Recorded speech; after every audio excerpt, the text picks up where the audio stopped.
मला बोलता येत नाही माहिती असून सुद्धा मी प्रयत्न करतो तुमच्यासाठी बोलण्याचा.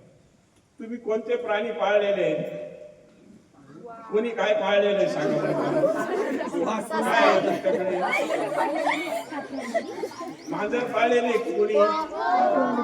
गाय पाळलेले कोणी? आपण हे का पाळतो? पाळतो म्हणजे त्यांचं संरक्षण करतो की नाही, चारा पाणी देतो आणि त्यांना अभय देतो. अभय देतो म्हणजे त्यांना सांभाळतो. आणि जे आपल्याला सांभाळायचं आहे त्याला अभय द्यायचं आहे ते अभयारण्य. आणि अभयारण्य साहेबांनी सगळं सांगितलेलं आहे तुम्हाला की ते टिकवलं पाहिजे, जगवलं पाहिजे. मानवी साखळी, अन्न साखळी आपल्याला जगण्यासाठी हे किती महत्वाचं आहे.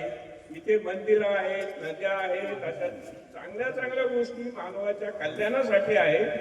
असं हे अभयारण्य आपण टिकवलं पाहिजे. आता हे टिकवायचं कसं? हे टिकवायचं कसं तर त्या 3 गोष्टी आहेत प्रामुख्याने अभयारण्य टिकवायचे. पहिली गोष्ट, तोडायचं नाही. कुठलं झाड तोडायचं नाही, बरोबर? झाडं लावायची म्हणजे वाढतील आणि तोडायचं नाही, ते आपोआपच होईल, बरोबर? दुसरी गोष्ट, मारायचं नाही. काही पण असेल, बेडूक असेल, सरड्या असेल, जे काय असेल, जीव असेल, त्याला मारायचं नाही, त्याला अभय द्यायचं म्हणजे अभयारण्य वाढेल, बरोबर? साप दिसला की आपण मारतो.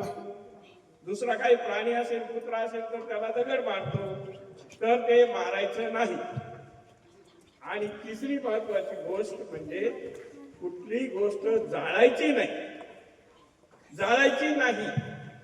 का जाळायची नाही? तर जाळण्याने प्रत्येक गोष्ट नष्ट होते. होते की नाही? ते झाड आहे, आग लागली नष्ट होतं. पुन्हा होतं का ते? नाही. तर झाड ही जाळायची नाही. खडा कुत्रा हा जाळायचा नाही. का जाळायचा नाही?